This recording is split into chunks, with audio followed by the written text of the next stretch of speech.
Bonjour! Alors nous voilà de retour, une autre étude, en espérant que tu as passé une excellente semaine avec le Seigneur. Nous allons demander au Seigneur de bénir cette étude. Père, merci pour l'occasion. Merci pour tes paroles que nous avons entre nos mains.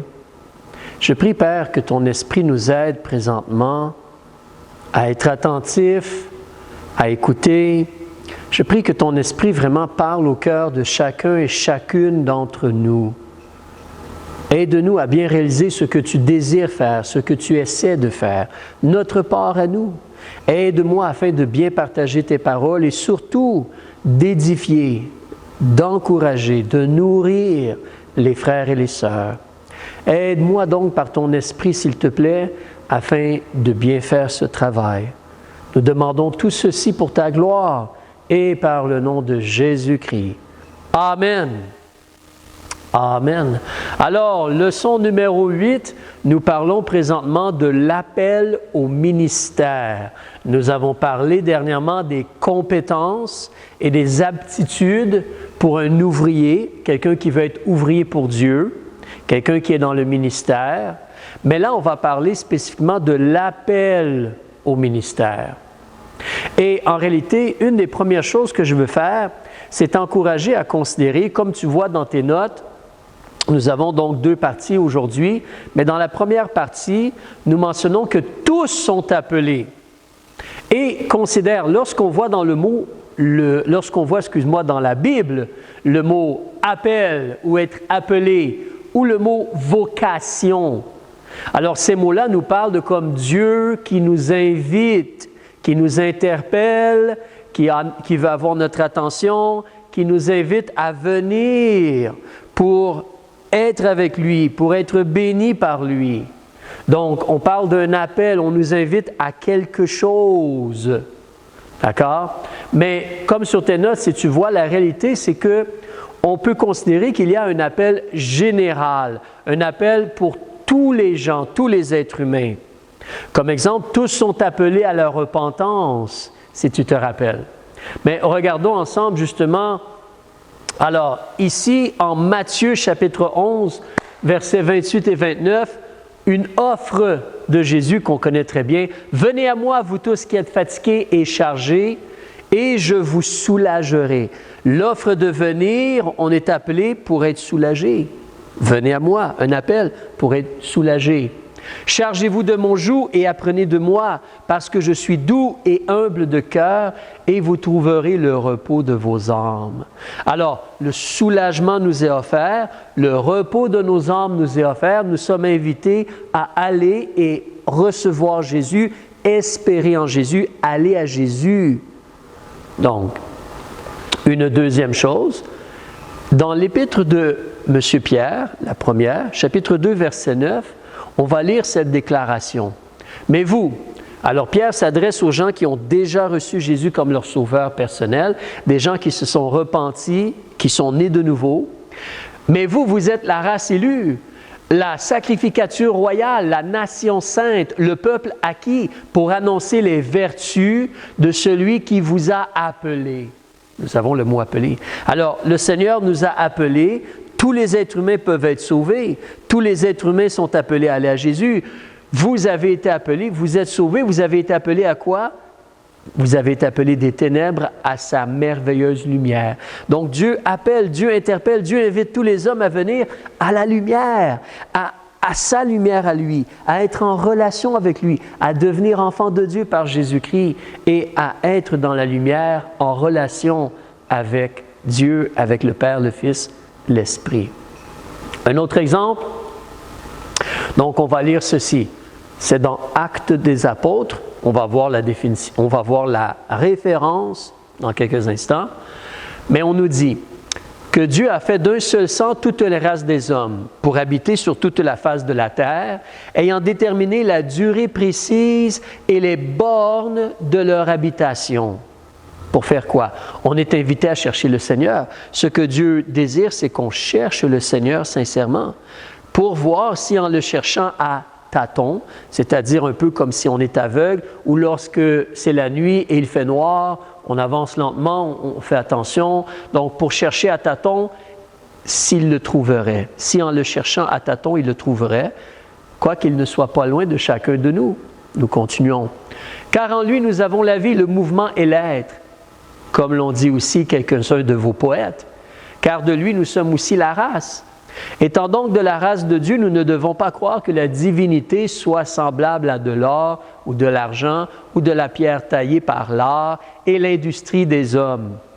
Nous continuons. Mais Dieu, ayant laissé passer ces temps d'ignorance, annonce maintenant aux hommes, alors les êtres humains sont invités, les êtres humains se font avertir, c'est le temps que tous en tout lieu se convertissent. Tous sont appelés à se repentir, à se convertir. Le mot convertir veut dire se tourner. Tous sont appelés à se tourner vers Dieu à travers son Fils Jésus-Christ. Tous sont appelés à cela. Un autre exemple, encore là, M. Paul écrit à l'Épître, il écrit aux Corinthiens dans l'Épître aux Corinthiens. Il écrit aux gens donc de l'Assemblée, c'est des gens qui sont sauvés, qui ont demandé à Jésus d'être leur sauveur, ils ont été baptisés, il y a une église à Corinthe, les gens sont membres, mais il dit Dieu, par qui vous avez été quoi? Appelés. Appelés à quoi? C'est pour tous les gens. Évidemment, lorsqu'on est sauvé, on est appelé à cela, mais tous les gens sont appelés à la communion de son Fils Jésus-Christ. Alors, vous qui avez été appelés à la communion de son Fils Jésus-Christ, mais Dieu, notre Seigneur, est fidèle. Alors, Dieu, excusez-moi, est fidèle. Appelé à la communion de son Fils Jésus-Christ, notre Seigneur. Alors, tu vois, ces appels-là, ce sont des appels pour tous les êtres humains. La conversion, la repentance, appelés à la lumière, appelés à une communion avec Jésus-Christ. Alors, ces choses-là sont pour tous les êtres humains en réalité. Regardons ici un autre exemple. Éphésiens chapitre 1, verset 18. On parle de notre espérance, le ciel, la maison du Père. Amen. Paul dit qu'il éclaire les yeux de votre entendement. Le mot entendement veut dire la compréhension. Afin que vous connaissiez quelle est l'espérance à laquelle vous êtes appelés. Alors, tous sont appelés à venir à Christ. En Christ, on est appelé à une espérance ou l'héritage. Quelles sont les richesses de la gloire de son héritage dans les saints? Vous avez probablement déduit, notre espérance, c'est la maison du Père. Notre héritage, c'est la maison du Père, justement dans la gloire. Alors, mais ces choses-là, c'est pour tous les êtres humains. En Christ, on a ces choses-là, c'est des bénédictions spirituelles. On a ces choses-là en Christ, mais c'est pour tous les êtres humains.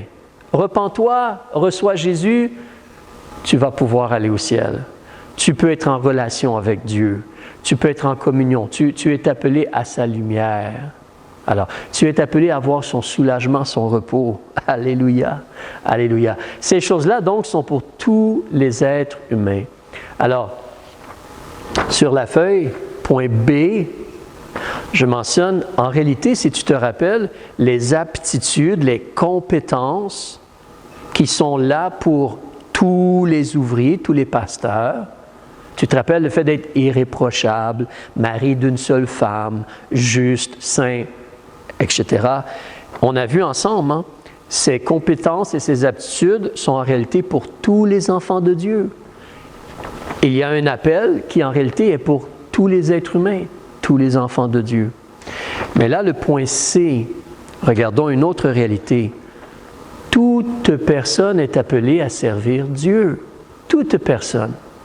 Alors, si tu regardes avec moi, Matthieu chapitre 4, verset 10, lorsque Jésus il est tenté, le diable donc essaie de séduire Jésus et une des réponses de Jésus, alors Jésus lui dit « Arrière, Satan ».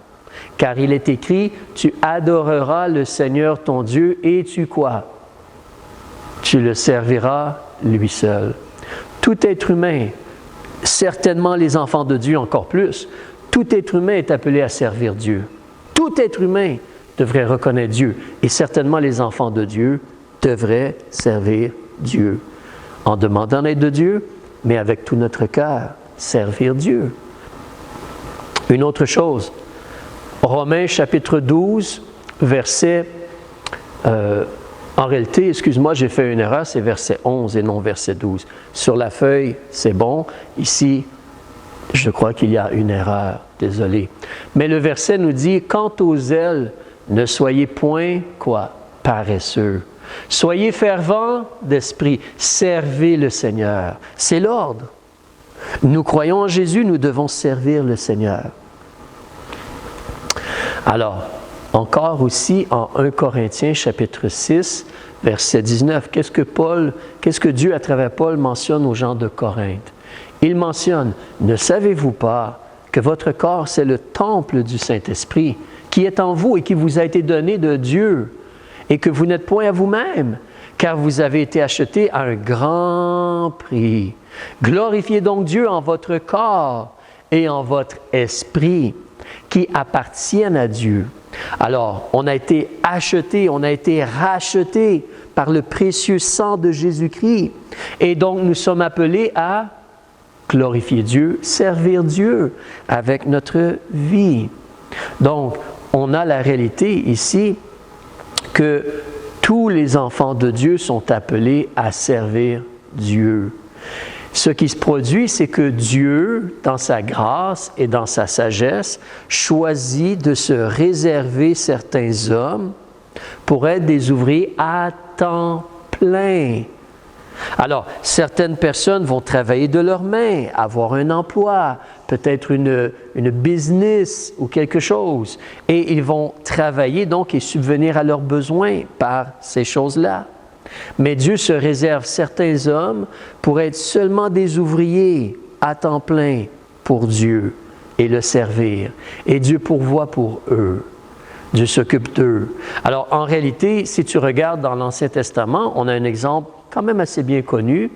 Donc, Moïse, Israël, ils ont fait une alliance avec Dieu, ils sont devenus le peuple de Dieu.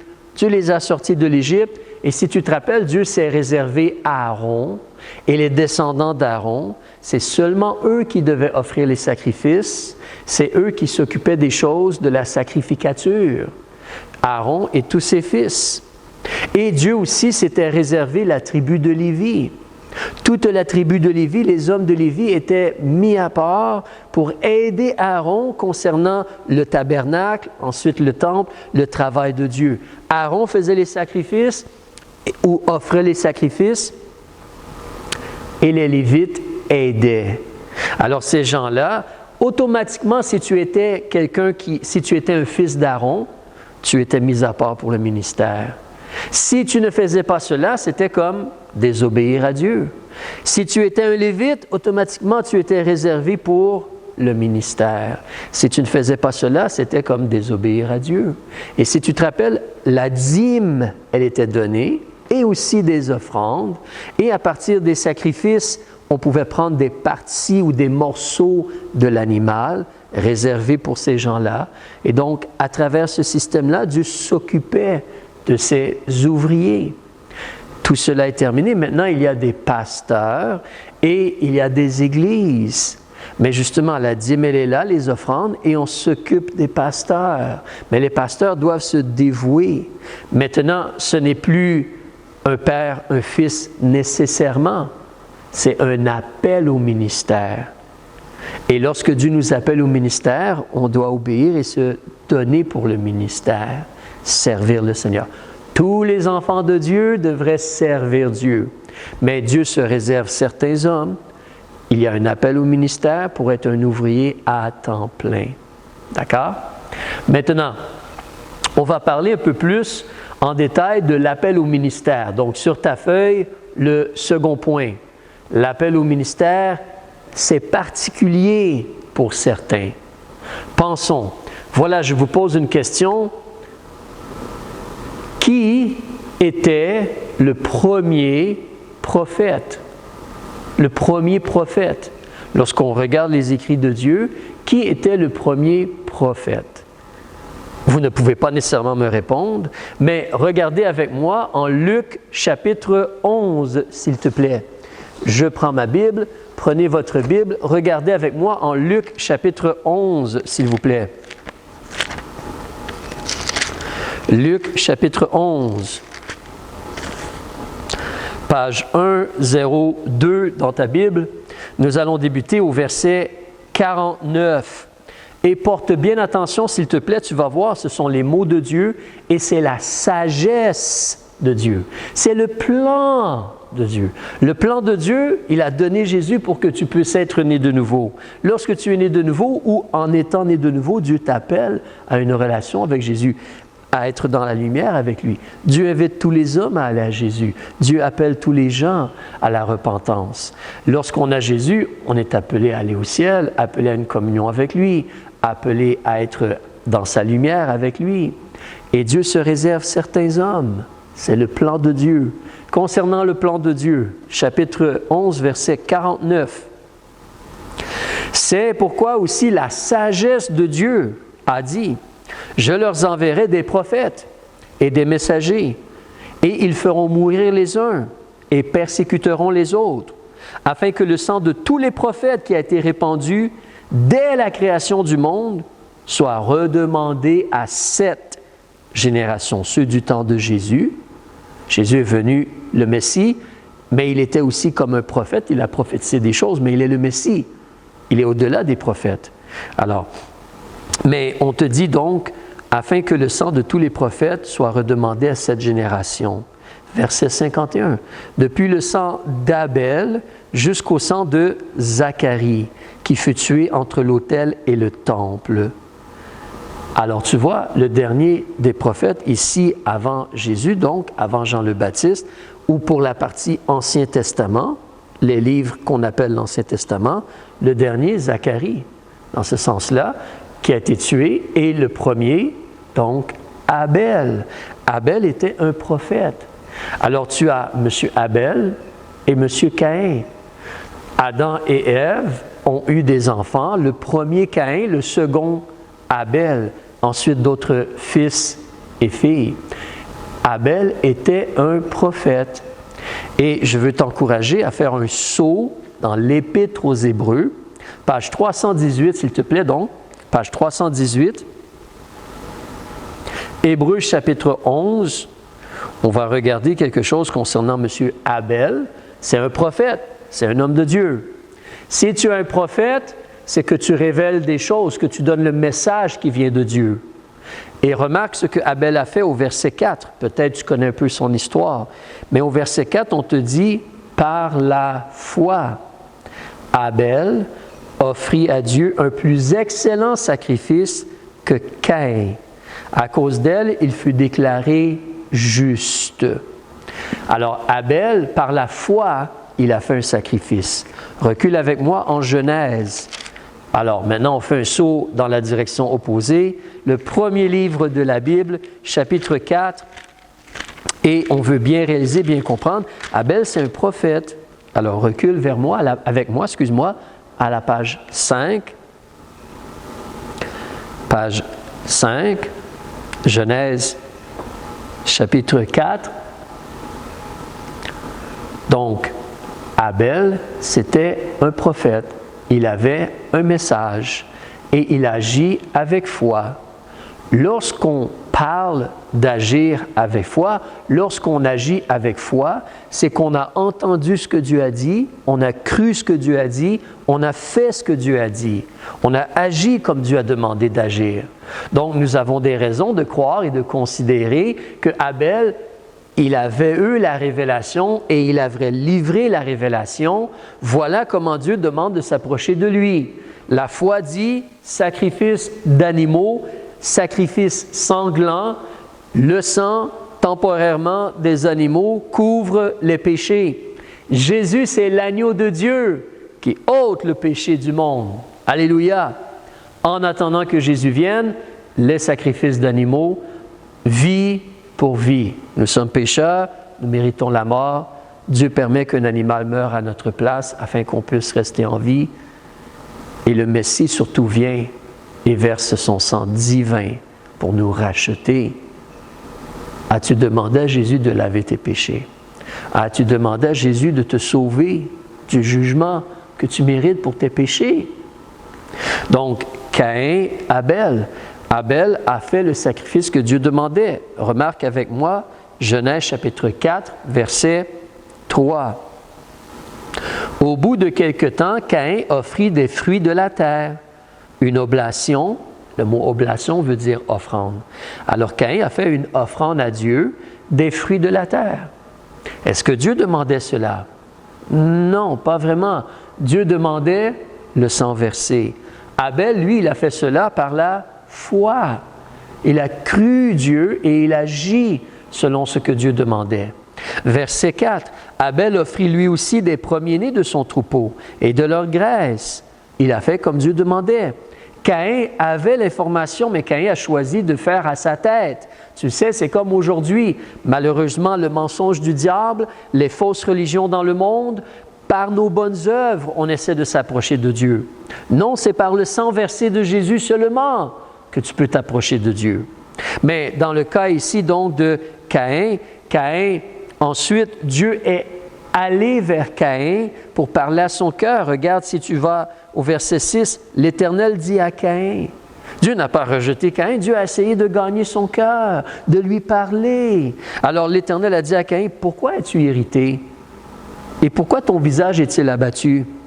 Si tu fais bien, Caïn aurait pu faire mieux, mais il a choisi autre chose. Si tu fais bien, ne relèveras-tu pas ton visage? Mais si tu ne fais pas bien, le péché est couché à la porte. Caïn a été rebelle et désobéissant. Abel a obéi à Dieu et fait le sacrifice sanglant. Mais Abel, c'est un prophète. Il a servi Dieu. Un autre exemple, regarde M. Noé.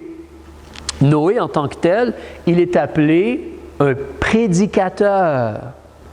Alors, tu veux garder ton doigt dans le livre de Genèse, au chapitre 6 ou à la page 7, nous allons y revenir. Mais va vers la fin de ta Bible, dans l'épître de Pierre, la seconde épître de Pierre. Donc, balance la Bible dans tes mains et avance avec moi, s'il te plaît, dans la seconde épître de Pierre, chapitre 2, page 335, s'il te plaît. Chapitre 2, la seconde épître de Pierre, chapitre 2. Alors, tu veux regarder avec moi le 5e verset, s'il te plaît. Page 335.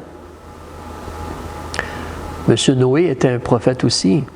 On te dit au verset 5, « Et s'il n'a point épargné l'ancien monde, et s'il a préservé Noé, lui 8e, le prédicateur de la justice. » Alors, voilà un autre exemple que Dieu s'est réservé Noé. Noé, c'est un prédicateur de la justice. Un prédicateur, c'est quelqu'un qui prêche. Alors oui, Noé a construit une arche, mais c'était un messager de la part de Dieu. Peut-être pendant qu'il faisait ses pauses, il mettait sa chaire, là, le pupitre, il mettait la chaire, puis il prêchait aux gens de se repentir. Le jugement était pour venir. C'est le temps de faire la paix avec Dieu. Je ne sais pas. Mais Dieu dit qu'il était prédicateur de la justice. Une chose à remarquer, si tu fais le saut comme moi, Genèse chapitre 6, page 7, je veux regarder avec toi le verset 9. Tu vois, un prophète comme Abel a écouté Dieu, donné les paroles de Dieu et agi comme Dieu demandait d'agir. Un homme comme Noé, il a prêché la justice. Mais Noé lui-même, regarde au verset 9, « Voici les descendants de Noé. Noé fut un homme juste. » Il a prêché aussi la justice. Intègre, avec tout son cœur, voulant être attaché à Dieu. Intègre de son temps. Le mot intègre veut dire un cœur entier, un cœur complet. Intègre de son temps, Noé marcha avec Dieu. Ça, c'est important, apprendre de marcher avec Dieu. Tu crois en Dieu? Apprends à marcher avec lui, à parler avec lui, à le remercier constamment, à écouter sa parole, à avoir sa parole dans tes pensées, sur ton cœur. Apprends à marcher avec Dieu. Mais ici, on a deux exemples, donc, d'hommes de Dieu que Dieu a réservés pour le ministère et que Dieu a utilisés. On a M. Abel, on a M. Noé. On va regarder un dernier exemple. Si tu viens avec moi, s'il te plaît, dans le livre Actes des Apôtres, au chapitre 9, on peut considérer aussi M. Paul. On va terminer avec cet exemple-là aujourd'hui. Et ensuite, on va bâtir sur cela. Donc, tous sont appelés à aller à Dieu, tous sont appelés à la repentance, tous sont appelés à la communion de son Fils, à pouvoir aller au ciel par Jésus. Alors, les enfants de Dieu sont tous appelés à une relation avec Jésus, à aller au ciel et à marcher dans la lumière. Tous les enfants de Dieu sont appelés à servir Dieu, mais Dieu se réserve certains hommes. Alors, M. Paul, Actes chapitre 9, page 177, s'il te plaît. On remarque que Paul, son cœur est vraiment en mauvais état. Ici, au début, là, le verset 1. Cependant, Saul, respirant encore la menace et le meurtre contre les disciples du Seigneur, s'adressa au souverain sacrificateur. Imagine cela, voilà un homme, son respire, comme sa raison d'être, son respire, c'est la menace et le meurtre contre les disciples du Seigneur. Dieu, dans sa grâce, a agi. Et Dieu va se réserver M. Paul. Alors, si tu te rappelles dans la situation, descends au verset 13. Alors, verset 12. Dans une vision, il a vu un homme, Ananias, un homme nommé Ananias. Alors, donc Dieu parle à Ananias, si tu te rappelles l'histoire, va voir Paul. Et Ananias, au verset 13, il répond, « Seigneur, moi j'ai appris de plusieurs combien cet homme a fait de mal à tes saints à Jérusalem. Seigneur, je pense que tu te trompes. Ça, c'est quelqu'un qui veut tuer les chrétiens. Tu ne veux pas que je me fasse tuer. Je ne pense pas que je devrais essayer d'aller parler avec Paul. Je devrais garder mes distances de Paul, me cacher peut-être. » Alors, non, le Seigneur sait ce qu'il fait. Ananias, va voir Paul. Et donc, on te dit justement au verset 15, le Seigneur lui dit, « Va. » Pourquoi? Car cet homme est un instrument que j'ai choisi.